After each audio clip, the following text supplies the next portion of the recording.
sou a Sheila Santos. Eu sou a Isabel Rendeiro. E nós somos o PowerCast. Gente, estamos aqui hoje com o Tomás, mas antes de iniciar esse bate-papo super bacana, quero anunciar para vocês que nós estamos com o Método SB já disponível nas nossas plataformas e vai ficar aqui o link no finalzinho para você comprar. Método gente, SB. O método é para quem tá querendo começar uma marca, a gente dá ali vários passos, um checklist super bacana para você poder já facilitar aí o seu caminho. E aí, por isso, hoje a gente trouxe o Tomás. Ele aqui é macroeconomista. Eu vou deixar ele se apresentar um pouquinho, mas a gente trouxe ele aqui até para poder pegar umas colinhas e poder ajudar todo mundo que tá escutando a gente.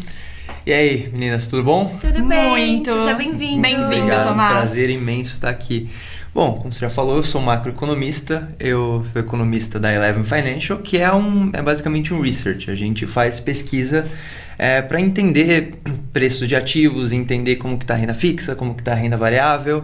E no meu caso, eu só dou a base macroeconômica para as análises de modo geral, entendeu? Então a gente fala que se a gente não tem uma visão macro bem estabelecida, fica muito difícil você tentar prever qualquer movimento de ativos, quanto vale uma empresa, para onde que vai a taxa de juros, você precisa ter essas compreensões para conseguir entender melhor o que está acontecendo. A gente faz isso principalmente no Brasil e agora a gente está começando ainda a passos bastante tímidos a entrar na América Latina e Estados Unidos. Então tá bem legal. Pra quem tá começando a escutar agora, gente, vamos tirar todas as nossas colinhas aqui. Também é um mundo novo pra gente, tá? Porque por mais que a gente tenha uma base muito boa, né, Bel? Então a gente vai fazer perguntas que também possam ser perguntas de vocês. Tomás, o macro, quais são as 3 colinhas básicas, assim, pra quem quer aprender sobre o que é a base? Explica aí um pouquinho. Tá, vamos lá. É muito difícil você ter uma profundidade sem ter estudado, de fato, sem ter feito uma faculdade. Então, assim, se quiser de fato aprender economia, seja micro, seja macroeconomia de modo geral, estude, faça uma faculdade. Puta, mas eu já fiz uma faculdade. Beleza, então faz outra. Dá um jeito. Aprende mais. Aprende mais, assim, sempre nunca é demais ter conhecimento, tá? Existem muitas pessoas por aí que dão palpite, que falam umas coisas que, assim, pode até estar certo, mas não tem aquela profundidade necessária para opinar e dar opiniões baseadas sobre determinados assuntos. Então, assim... Ser mais assertivo, né? Exato. Então, assim, legal. Você tem que estudar bastante. Agora, se você não tem disponibilidade, você pode não ter dinheiro para começar uma nova faculdade, assim, de novo, tem um monte de pessoas que estão extremamente dispostas a apresentar o que elas já aprenderam de uma forma mais fácil, mais compreensível. E assim... Internet tá aí para ajudar também, né? Exato, é só saber procurar, entendeu? Vai ter um monte de gente meio picareta, mas vai também ter um monte de gente boa. Então tem que saber procurar de fato. Você perguntou das colinhas. Olha, pensando em macroeconomia, que é o que eu faço, tá? Se você entender o movimento das taxas de juros, entender o movimento da inflação e entender o movimento do crescimento da economia de modo geral, acho que você já tem uma base relativamente boa para conseguir opinar e entender o que está acontecendo ao seu redor de modo geral. Então eu olharia para essas 3 variáveis. Ai, legal. Então, diz uma coisa pra gente já, aproveitando sobre essa coisa do macro, né? Por que as coisas estão tão caras hoje aqui no Brasil? Nossa senhora, essa é a pergunta... Porque a gente sofre com isso, né? A gente tá começando, vamos montar o escritório, vamos não sei o quê, e tudo tá um absurdo, assim. Sim, muito caro. Olha, alguns fatores, eu peço até licença para falar um pouquinho mais agora. Por que as coisas estão muito caras? Isso se deve à inflação, tá? A inflação, ela tá quase em 2 dígitos, ou seja, acima de 10%. A última vez que a gente teve uma inflação acima de 2 dígitos foi em 2016. Nesse momento, o que acontece? Durante a pandemia, muitos preços... a gente teve uma inflação bem baixa durante a pandemia. Assim, tinha muito pouca demanda, poucas pessoas estavam trabalhando, os preços ficaram relativamente baixos. O que acontece agora é que um monte de gente ficou em casa e agora tá louca para sair de casa. Tá? É o que a gente chama em demanda reprimida.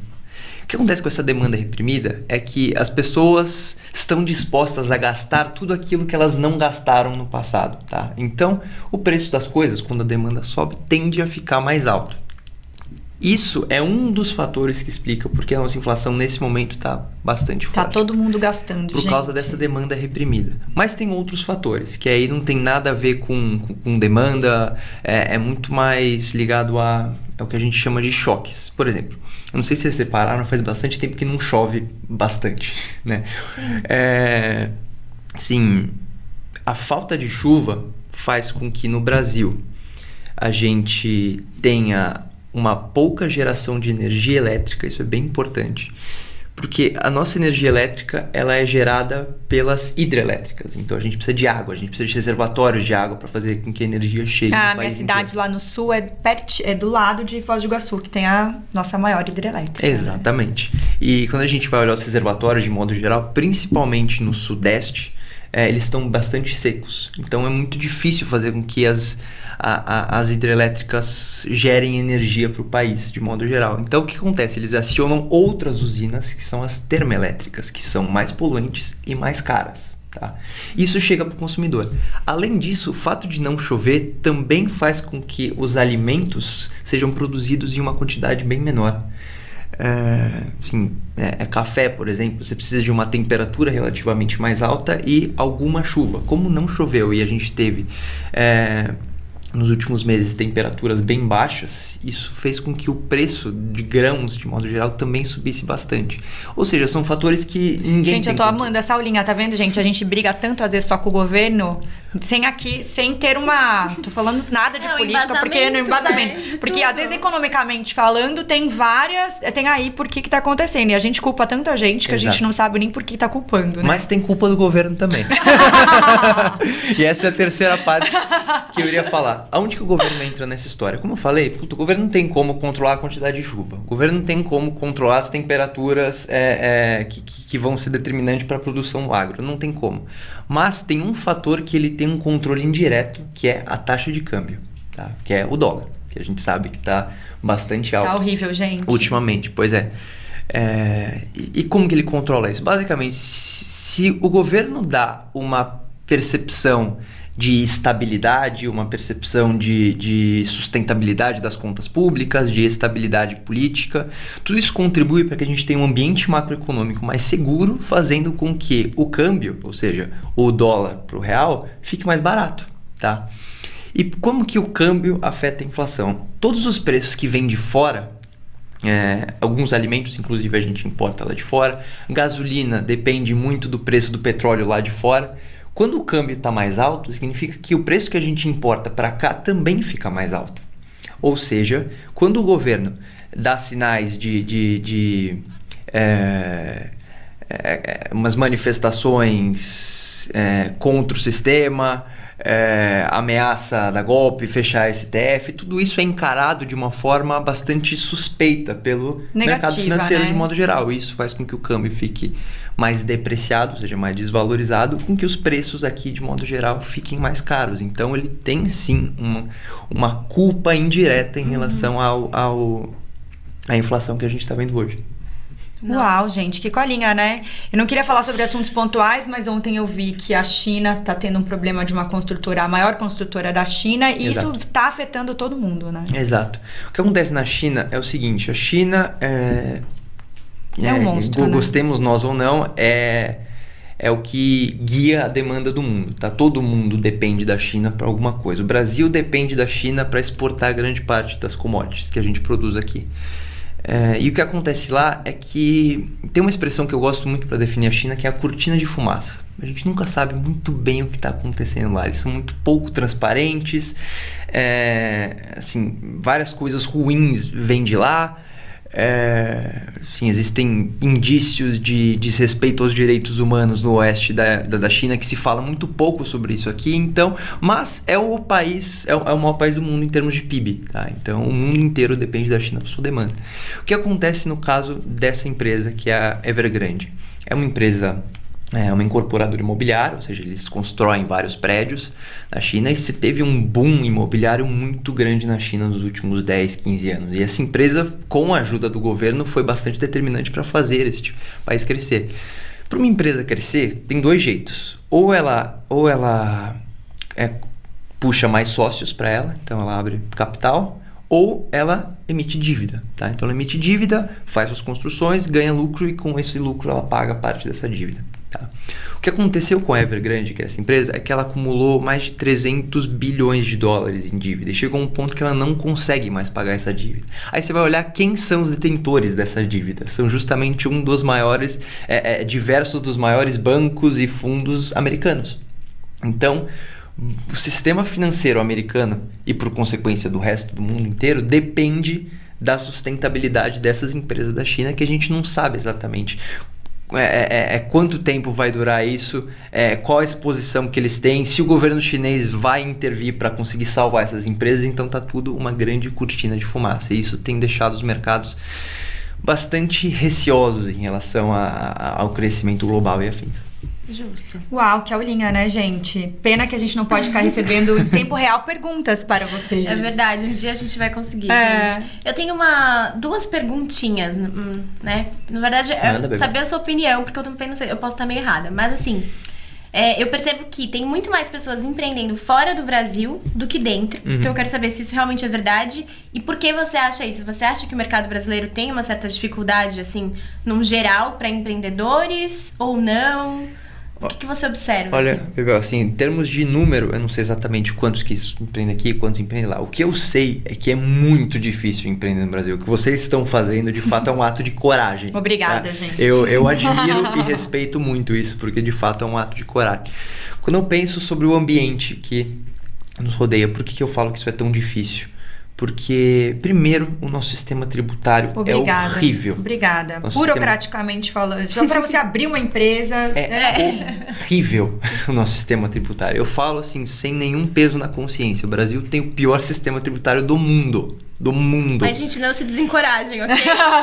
Exato. É só pra vocês saberem. Não, mas gente, é horrível. A gente tem grandes empresas que são muito bem sucedidas apesar do nosso sistema tributário e não por causa do nosso sistema tributário. Justo.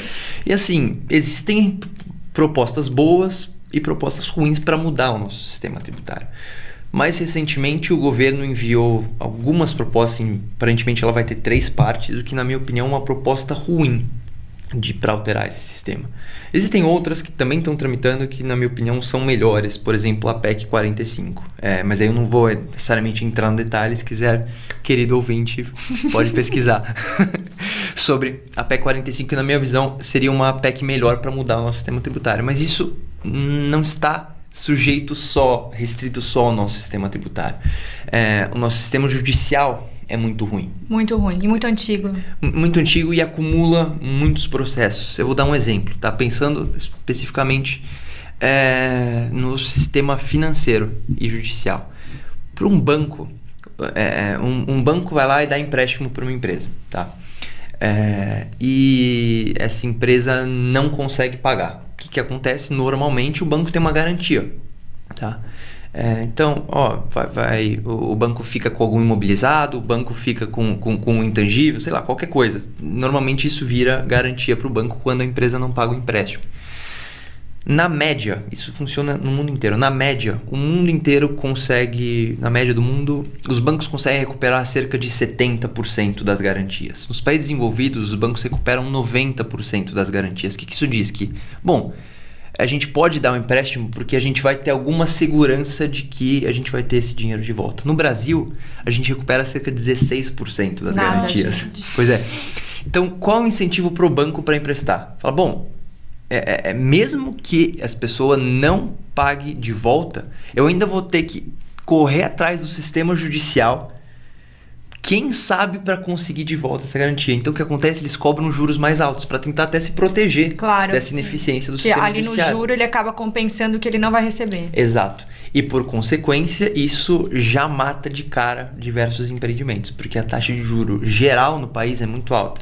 Isso que a pessoa pega um dinheiro para abrir uma empresa, ela não tem fluxo de caixa, porque, vamos lá, pega 200 mil, que não é um número alto para abrir uma empresa. Isso.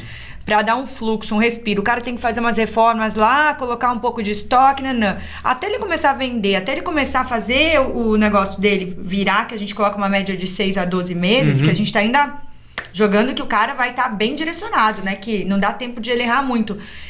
quanto custa com juro um valor desse por mês? Pelo menos R$5.000. Exato. Então, R$5.000 só ali pra pagar mais luz, água, telefone, funcionário, a conta não fecha. Não fecha. Então, uma das grandes agendas que a gente precisa ter no Brasil é de redução do juro geral. E você não faz isso reduzindo o juro básico. Você precisa mudar todo o sistema de risco associado às instituições financeiras e, por consequência, ao sistema judiciário. E, por fim, acho que o terceiro ponto que eu colocaria é que o Brasil é um país muito fechado comercialmente.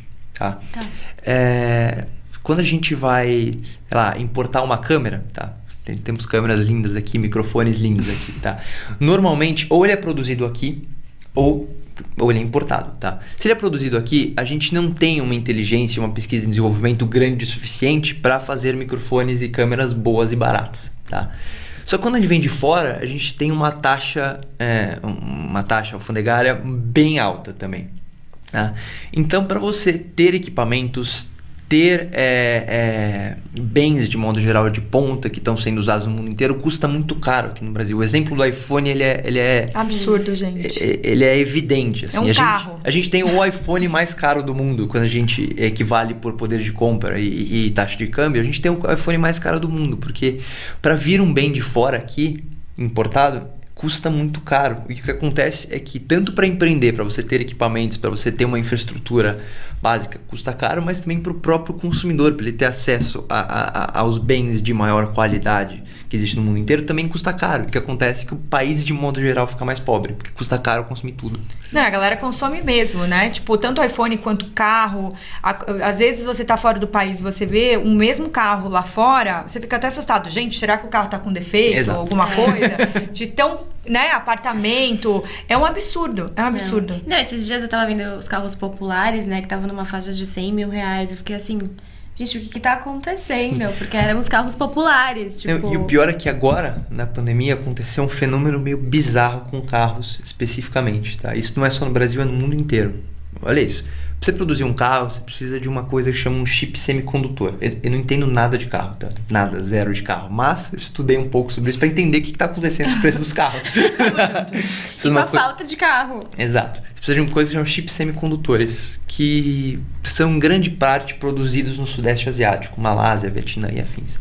Nesses países, a gente teve um surto muito forte de Covid que fecharam as fábricas. Então, o mundo inteiro está faltando chips semicondutores. Então, o mundo inteiro está com escassez de carro. E o que acontece? Que os carros usados valorizaram demais. Para alguns casos, se você tem um carro usado, se você vender ele, você vai ganhar mais do que o preço que você comprou ele novo. É uma situação bizarra que a gente está vivendo. É uma loucura. Eu tava falando com alguém esses dias que falou, não, eu fui ver carro e tudo, fila de espera de 2 anos. Eu falei, o quê?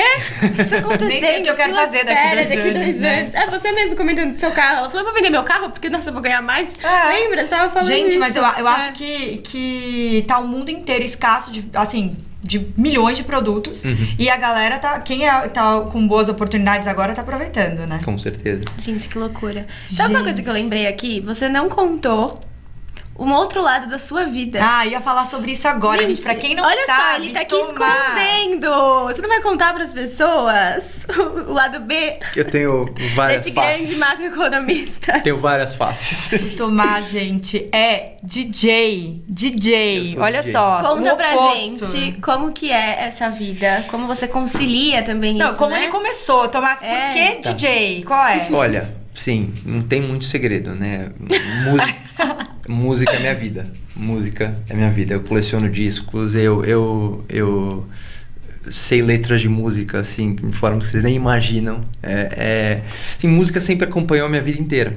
E, o que eu posso dizer? A gente gosta de uma pista, a gente gosta de uma noite. Então, assim, a pandemia... Se tem uma coisa que faz falta, é uma boa pista, é uma boa festa. Não, música é maravilhoso, né, gente? Eu amo música. Então, isso sempre me acompanhou, sempre foi parte de mim. Quem me conhece sabe até que você quer me encontrar, vai no barzinho que tá tocando uma música, ou então na minha casa sempre vai estar tocando alguma coisa, assim, sempre. Qual o tipo de música, Tomás? Tudo. Eu falo tudo que é bom, viu? Boa. Eu gosto... Brinco comigo que eu gosto muito mais de música antiga do que música nova. Então, assim, jazz... Eu adoro jazz. Jazz é o meu... É a minha vida. Jazz é a minha vida. Até toco piano um pouquinho, assim, pra conseguir tocar um pouco de jazz. Disco é o que dá alma da pista. House music é uma coisa que eu sempre gostei, que na pandemia eu fui descobrindo e me aprofundando ainda mais, que é uma coisa que eu me apaixonei profundamente. E assim, e todas as subcategorias que iriam dos anos 60 até os anos 80, que é boogie, funk, funk tipo James Brown. Tá. Sim. Boogie, funk, soul, nossa. Eu nem tinha me atrelado. Pois é. Esses são os estilos de música que eu mais gosto e que eu comecei a tocar agora nas pistas, assim. Elas ainda não existem, né? A gente ainda tá numa pandemia, mas eu comecei a, de fato, tocar durante a pandemia. O que aconteceu? Tem um grande amigo meu, Léo Ruas, por sinal, um abraço, Léo, caso você esteja ouvindo. Léo Ruas, que é um DJ espetacular, um cara espetacular, o cara é uma enciclopédia musical, o cara assim, e uma técnica impecável. Acontece que eu fiquei bastante amigo dele e eu falei, Léo, me ensina a tocar? Ele falou, beleza, vem cá na minha casa, eu te ensino. Aí eu, tá bom. Aí ele já começou a me ensinar no vinil, não no digital, já me começou a me ensinar a tocar no vinil, bem old school. E eu fiquei, assim, apaixonado. Completamente apaixonado. Então eu juntei um dinheiro que eu não tinha, comprei os meus próprios equipamentos e com o que ele me ensinou eu comecei a treinar em casa. Eis que um dia, durante esse processo de reabertura, os bares estavam começando a reabrir, um amigo do Léo, que também acabou se tornando bastante meu amigo, que é o Beto, me chamou pra tocar no bar dele. E eu aceitei. E deu super certo. E aparentemente ele gostou bastante que ele me chamou com alguma frequência. Que demais. No futuro. Então, assim, agora eu já vou...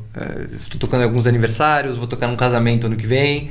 Olha, gente, abriu agenda, gente, olha. Abriu a agenda. Depois, Mas se a quem gente tá quiser ouvindo aqui vai ter você, link. aonde você tá tocando pro pessoal te encontrar? Porque agora vai ficar todo mundo curioso. Olha, no geral, bares em Pinheiros, assim, o bar desse meu amigo, o Beto, é a Heavy House, alguns de vocês devem conhecer, e foi lá onde eu, entre aspas, comecei minha carreira. Então Ai, que máximo, gente. eu devo muito essa oportunidade ao Beto, ao pessoal da Heavy, então eu agradeço demais. Eu até quero dar um adendo aqui. Muita gente se descobriu dentro da pandemia com outras vocações, né? Demais. Porque Realmente. na pandemia teve que dar aquela pausa geral e teve muita gente que teve que ficar em casa e ficou pensando o que eu vou fazer agora, onde eu posso... E acabou. Música mesmo, eu acho música é arte pura. Eu tô na minha aula de piano também, né? Tô aqui, vamos ó. tocar 4 mãos. Dizem que é muito difícil. Eu tô lá 1 ano e meio tocando quase nada, porque eu já fui pra parte clássica, que é a mais difícil, obviamente, e demora um pouco mais, né? Então, adoro um bom desafio. Mas a gente se descobrir, eu acho assim, com música, com aprender novas línguas, ler livros que estavam lá guardados. Então, assim, a gente teve tempo pra gente pensar em outras possibilidades pra fazer. Exatamente. Total. Demais. E assim, eu falo uma coisa, eu pensando em mim, tá? De modo geral, eu sempre falo que o meu dia, ele não cabe em 24 horas. Ele não cabe. Nossa, também não. Não. Muita coisa, o tempo todo, entendeu? Quando eu não tô ou trabalhando no Eleven, ou fazendo, preparando algum set, pesquisando música, essas coisas, eu sempre tô fazendo alguma coisa nova. Juro, assim, eu duro muito pouco até, porque eu não consigo parar de fazer coisa. Então, inclusive, tocar piano, fico horas, sabe? Gente, mas geralmente quem é economista é ligado no 220, né? Não, Quem é dessa linha financeira, ninguém Aliás, tem... uma colinha boa, né? Tem algum lugar que você se informa mais sobre que as coisas estão acontecendo? Olha, coisa eu assim, brinco ou assim, não? quando a gente trabalha no mercado financeiro, as coisas chegam por osmose pra você. É muito louco, mas eu tô falando sério. As coisas chegam por osmose. Você tá lá, assim, eu já tô voltando pro escritório, então... Raramente estou trabalhando de casa agora. E quando você está naquele ambiente, todas as informações acontecendo, tudo ali, as pessoas falando, então você meio que aprende, meio que por osmose o que está acontecendo. É muito louco isso, mas você não sabe nada do dia e no final do dia você não pesquisou nada sobre aquilo, mas você já consegue no final já falar várias coisas, entendeu? Maravilhoso. Mas, sim, eu sempre recomendo leia jornais. Jornais ainda são a melhor fonte de informação que a gente tem. Jornais confiáveis, por favor, pessoal. Assim, eu não abro mão dos tradicionais, que é Valor, Folha e Estadão, eu gosto muito desses jornais. O Globo, mais focado no Rio de Janeiro, mas também tem blogs e colunas muito boas. A Gazeta do Povo tem uma pegada um pouco mais conservadora, mas aí é uma questão de gosto, assim, mas tem uns colunistas bons, alguns, na minha opinião, nem tanto, mas sim, são fontes de informação, assim, a gente vivendo em uma democracia é extremamente importante a gente conseguir ouvir e entender o outro lado. A gente vive hoje um momento bem polarizado em termos políticos, entendeu? No qual, se você escuta o lado do adversário, você trata aquilo como inimigo, e isso explica por que a gente está num país tão dividido hoje. Então, eu tento, da melhor forma que eu posso, tentar entender tanto o lado A quanto o lado B. Então, eu quero até fazer uma outra colinha. Quando você sabia o que você já queria, né? Olha, eu vou ser economista, vou trabalhar com o mercado financeiro. Você imaginou que seria essa loucura? Olha, ou foi no dia a dia? Trabalhar no mercado financeiro, eu só descobri no dia que eu estava contratado. É uma história muito louca, na verdade. Eu posso até contar aqui. Economia, eu sempre soube que eu quis. Eu tenho bastante sorte, porque eu não tive aquela crise de, meu Deus, o que eu vou fazer? Quando a gente estava ali no colegial, eu não tive essa crise, meu Deus, o que eu vou fazer? Faz teste vocacional, aí faz cursinho para uma faculdade que você nem sabe muito bem, assim. Eu estava determinado, estava assim, focado, eu falei, é isso que eu quero na minha vida. Incrível, pulou várias etapas, né? Foi bastante sorte. E aí, beleza, eu comecei a faculdade e... confesso que até a metade eu toquei um pouco nas coxas, tá? Eu não era um aluno exemplar, e isso até fica de mensagem. Se você não é um aluno exemplar, não existe, cara. As coisas podem dar certo. Tá? As coisas podem dar certo. Eu realmente não era, nem na escola, nem na faculdade, eu não era, assim, nada brilhante em termos de notas e afins, entendeu? Mas só que eu era muito interessado, eu era muito curioso. E adorava debater, adorava discutir. E aí chegou aquela hora de... começa a mandar currículo. Olha, eu me intrometendo. Conheço várias pessoas que eram, tipo, a melhor pessoa da sala e nunca viraram em nada. Eu acho que notas não influencia muito. Eu acho que no dia a dia, quando você tá lá no dia a dia, a vida real, que você tem que colocar a mão na massa, tem muita gente que nunca nem fez faculdade e conseguiu dar muito certo, né? Total, sim, total. Agora, sim, tente tirar notas boas, porque vai abrir várias portas, tá? As coisas tendem a ficar mais difíceis se você... Com o tempo, tá? Se você sentir na pele. Sim, tentar mestrado, até fazer intercâmbio, fica bem mais difícil, né? É verdade. Mestrado, PhD, eles vão olhar seu histórico. Então, é um caminho mais fácil você tirar notas boas, tá? Mas, sim, não foi o meu caso. Não tive notas espetaculares na faculdade, mas eu era muito curioso, muito interessado. Aí chegou aquela hora que você começa a mandar currículo, tal, várias coisas, você não sabe. Essa eu tava perdido, não tinha ideia o que eu ia fazer. Ideia. Não sei se eu ia pro setor público, fui convidado para trabalhar no ministério, juro, incorporadora, fundo de investimento, assim, tava mirando em tudo que é lado, tá? Aí, eis que chegou o meu currículo na Eleven, isso em 2017, que eu não tinha mandado. Eu falo até pro Dato, que é o estrategista, cara, eu nunca mandei currículo pra cá. Não sei era pra você ir pra lá, então. Aí aí eu recebi um e-mail do Raul, que é um cara que tá lá até hoje, que é um dos caras que começou a Eleven junto com o Dato. Assim, o Dato começou a Eleven e o Raul era o estagiário dele. Na época ele pegou e mandou um e-mail e falou, vem cá conversar. Eu tava ali aberto daquele jeito, falei, vambora, né? Cheguei lá, cara, um escritório assim de 30 metros quadrados, era uma coisa muito pequena. Assim, incrível, gente. Tinham 8 pessoas trabalhando num lugar meio escuro, meio em obra, não tinha sala de reunião, tá? Eu comecei a fazer uma entrevista ali no meio da mesa, porque não tinha sala lá de reunião. Que massa, aí eu conversei com o Raul, ele falou, beleza, eu gostei de você, eu vou chamar o Dato, que é o estrategista-chefe da Eleven. Cara, o Dato chega, eu acho que ele tava... Eu até falo com ele hoje em dia, ele tava tendo um péssimo dia. Ele tava num péssimo dia, tá? Uma ação que ele tinha recomendado para vários clientes tava derretendo, enfim, tava uma zona, tá? Só que ele precisava de pessoa trabalhando, ele precisava de mão de obra. Juro, a minha entrevista com o Dato durou 3 minutos. Nossa. 3 minutos. Ele virou assim e falou, você é formado em economia? Ele falou, Aí ele virou pra um cara e falou, faz uma pergunta de economia pra ele. Aí ele perguntou se mentira, eu respondi. Chocada. Aí ele falou, cara, eu gostei de você. E ele falou com essas palavras que eu nunca vou esquecer. Você quer trabalhar que nem um louco, só que aprender muito? Aí eu falei, quero. Você está contratado. Ele falou, tá contratado, parabéns, começa amanhã. Amei, gente. Eu entrei como demais. estagiário do Raul, que trabalha com o setor imobiliário. Aí eu, cara de pau que sou, eu começava a dar pitaco em macroeconomia o tempo todo. Aí ele mesmo dato virou um dia pra mim e falou, cara, você quer trabalhar em macroeconomia? Assim, não tá dando você aqui imobiliário, vai trabalhar em macroeconomia. Aí eu falei, tá bom. Isso eu virei estagiário de macroeconomia da Eleven. E isso foi em 2017. E hoje, eu passei estagiário, analista, hoje eu sou sócio da Eleven. Que incrível. E que foi comprada pelo Modal Mais, Banco Modal. E agora... Saíram da sala de 30 metros. Faz bastante tempo. Agora a gente tem um belo escritório na Berrini, assim, é bem bonito. Incrível, gente. E agora a gente é sócio do Banco Modal Mais, que é corretora, banco, visando justamente ampliar essa democratização de investimentos. Que É demais. isso, gente, é o máximo. Eu adoro o Inícios. Eu acho que todo mundo tem uma boa história pra contar. Muito louco. É muito também louco. acho. Você vai sem pretensão nenhuma. Nossa, como é que tá meu currículo? O cara faz em 3 minutos, você Mas essas são entra... as melhores coisas. As melhores histórias. Normalmente... E calhou, viu? Vou te falar que assim, eu não conhecia nada sobre o lugar. Eu fui entender o lugar onde eu tava trabalhando, tipo 1 mês, 2 meses depois de eu ter entrado já. E calhou, assim, o que o Dato fez, o Raul, a TT, que é hoje a CEO, como eles me acolheram e como eles estavam dispostos a lidar com um moleque delinquente que achava que sabia tudo o tempo todo, assim, eu sou eternamente grato a eles e, assim, e fico muito feliz de ter acontecido esse match incrível que foi eu e a Eleven.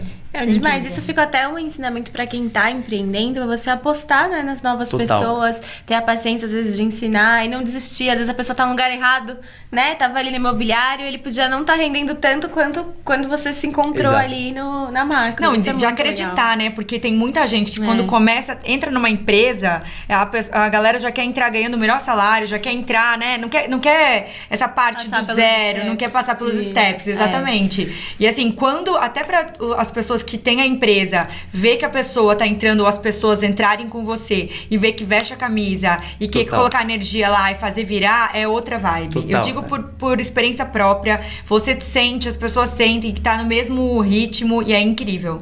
Virar junto, Olha, sabe? É um bom time. Você falou uma palavra-chave, Sheila, é vestir a camisa. Juro, vestir a camisa. E quando eu entrei, eu vesti a camisa. Eu não sabia o que eu estava entrando, mas eu vesti a camisa porque eu senti que aquelas pessoas, elas eram boas, elas estavam ali com um propósito e estavam dispostas a fazer o possível e o impossível para aproveitar uma janela que estava acontecendo, para conseguir implementar a visão que eles tinham lá atrás. E a gente tem alguns lemas lá dentro, algumas frases que a gente sempre fala lá dentro. Uma delas é que, assim, que a gente nunca vai conseguir resultados extraordinários com esforços ordinários. Demais. Então, assim, Gravem a frase, gente. Isso é de colinha pra sempre. É real. Isso em qualquer área. É real. Não adianta a gente estar querendo estar na janelinha se não entrou ainda, gente. Não tem como. o Adeodato, conhecidamente como Dato, que é o estrategista, além de um cara brilhante, ele é um excelente frasista, tá? Então, assim, eu poderia passar o resto... pra ele. Ficar amiga dele, já vamos gente. mandar um Eu oi. poderia passar o resto do podcast só listando as frases dele. Que ele passa pra vocês. Exato. Mas fica Próximo pra convidado próxima. dado. As frases. Que demais, que demais. Então, calhou. Só calhou. Que legal. Não, e hoje você dá várias entrevistas, né? Você é quase um porta-voz ali deles, que você fala super bem, se desenrolou super bem e se identificou também um pouco com isso, Exato. né? Juntou a minha cara de pau com eu diria até meio insanidade deles para deixar um moleque que tinha acabado de começar a dar entrevista, a falar em nome da empresa, entendeu? Ah, mas com certeza, aliás, eu não tenho dúvidas que eles enxergavam o potencial que você tem pra deixar voar com eles junto. Porque Exato. qualquer pessoa, independente da idade, quando ela enxerga um potencial que tá todo mundo na mesma energia, todo mundo quer, sabe, aproveitar. Eu vejo quando a gente mesmo, né, Bel, a gente tá falando em uma reunião, porque eu e Bel, a gente passa por reuniões, assim, vários segmentos, é muito maluco, a gente tá sempre aprendendo, é muito legal. Então, quando você tá com uma pessoa fazendo, ou com algumas pessoas numa reunião, você já vê a sincronia, a energia, você já sabe. Exato. A gente já É o feeling, né, gente? Isso é normal. que um E bom aí, empreendedor, Tom? que um empreendedor, pra ficar Ah, bom, ele passa por isso, tá, gente? Quanto mais feeling você vai aprendendo a ter, conforme vai passando, mais quais etapas a gente antecipa da nossa vida. Exatamente. Mas a gente ainda tem bastante erro, né? E galera, assim, somos nós 3 aqui, a gente é bem jovens. Então, faz parte. Ai, no momento. Isso, momento Lux. Obrigada, pelo médico de Botox. Obrigada. E assim, a mensagem que eu até gostaria de passar é que, principalmente empreendendo no Brasil, a gente falou das dificuldades. Se dá certo, ótimo, mas a probabilidade de dar errado é alta, tá? Você precisa estar disposto ou disposta a arcar com essa probabilidade. Só que a ideia, assim, é não parar mesmo, entendeu? Puta, dá errado, beleza, bola pra frente, se reergue e tenta de novo. Tenta de novo, tenta outra ideia, ou então reformula alguma coisa que você errou no passado.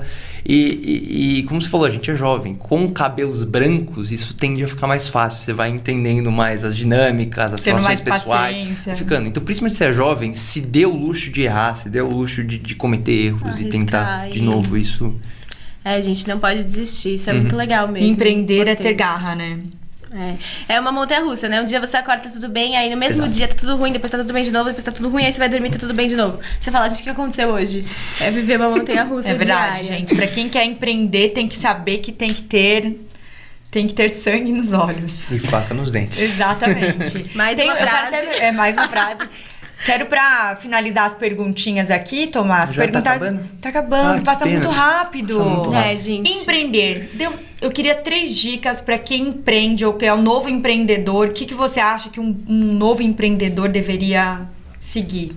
3 colinhas, assim, olha, de estratégia que o economista dá de direcionamento. Putz. Bom que as perguntas são sempre na hora. 3 conselhos, 3 conselhos. Vamos lá. Eu falei, entenda o sistema tributário. Essa é a primeira. Passe um tempo entendendo, porque a chance de você se ferrar em alguma das entrelinhas ali é bem grande, juro.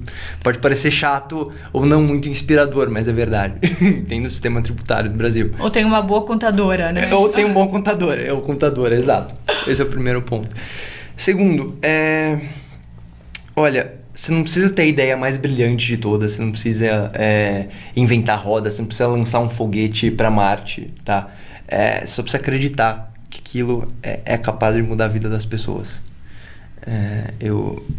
No caso da Eleven, assim, eu não sou o empreendedor da Eleven, eu sou sócio, mas sim, quem começou tudo isso foi o Dato, foi a TT, eles que passaram por todo esse processo de empreendedorismo, de começar do zero. Tem uma frase muito louca até, que o Geraldo Samor, que é o editor do Brazil Journal, escreveu quando a Eleven começou, que foi em 2016, que foi no auge da crise lá. Estados Unidos. Não, até aqui, a crise aqui que a gente teve. No final do mandato da Dilma, que assim, o PIB caiu 2 anos foi quando seguidos. eu voltei dos Estados Unidos pra cá. Exato. Então, assim, tava no auge da crise, assim, tava uma coisa absurda. E a Eleven começou ali, naquele momento. E o Samora escreveu assim, ele falou: o tempo dirá se a Eleven foi um tremendo senso de oportunidade ou uma estupidez sem tamanho. Boa. Então, assim, foi o pior momento, o pior timing possível para Eleven acontecer e acontece. E passou pela tempestade, tá pleno agora. Passou pela tempestade e a gente foi a primeira alternativa, né? Que foi um tremendo senso de oportunidade. Então, eu diria que é por aí.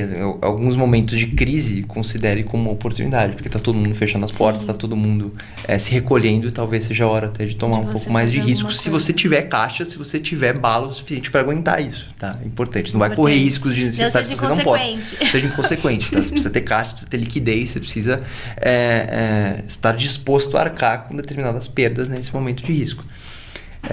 E a terceira é aproveite a jornada, cara. Aproveite a jornada, porque passa rápido. Verdade, gente. A gente começou esse PowerCast, nós tínhamos tantos anos, cadê? Agora. E aí, então você vai estrear um quadro novo aqui que a gente tem. Uhul! Ai, meu Deus, tô nervoso. Se prepara. Eu não tava nervoso, surpresa, agora eu tô nervoso. A gente vai fazer pra você as Power Questions. São perguntinhas rápidas, a gente vai, te dar 2 opções, você escolhe uma, não pode pensar muito. Tá, a gente vai ferrar devagarzinho. Como a primeira é surpresa, mas como a primeira também a gente tá pegando leve, porque a gente também tá sentindo. Eu tô com medo. Eu tô com medo. Vamos então para nossas Power Questions. Começando, Tomás, DJ ou economista? Economista. Tomás, um lugar predileto no mundo todo. Nova York. Boa. Um sonho. Ser presidente do Brasil. Uhul! Eu voto em você! Eu já tô votando. E a última e muito fácil. Namorar ou casar pra sempre? Tantatã, meninas. Nossa senhora, isso é muito Demorou difícil. essa, gente. Não, essa é que eu não demorou. entendi a pergunta. Desculpa, eu realmente não... Namorar ou casar pra sempre? Casar pra sempre. Gostaram, hein? Gostaram. Acabou, foi Adorei, só isso. adorei. Você passou Doeu, super bem. não doeu. Não, Foi ótimo. foi fácil. Te deixou mais nervoso, fácil. Tomás. Eu adorei, gente. Juro, eu fiquei nervoso Primeira mesmo. vez aqui no nosso quadro de Power Question. Ele já achou que a gente ia pôr ele na parede, política, não sei o quê. Poderia, mas a gente foi boazinha agora. Foram boazinhas. Boazinha. Ah, eu quero finalizar, então vai lá. Nosso governo é... Uma merda. Então tá bom, Acabamos, gente. gente, Ficamos com o com nosso Power essa. Quest. Muito obrigada pela sua presença. Foi um prazer inenarrável ter você aqui hoje com a gente. Agradeço, Bebel. Gente, pra quem tá aqui ouvindo, não esqueçam de curtir, compartilhar, dar like, mandar pra todos os amigos no WhatsApp, mandar pro Instagram. Quero ver todo mundo curtindo, ouvindo bastante nossos E mandem episódios. o feedback de vocês, que daí quem sabe a gente traz ele de novo pra fazer novas perguntas, gente. Isso aí, Muito gente. obrigada. Obrigada, gente. Um beijo. Beijo.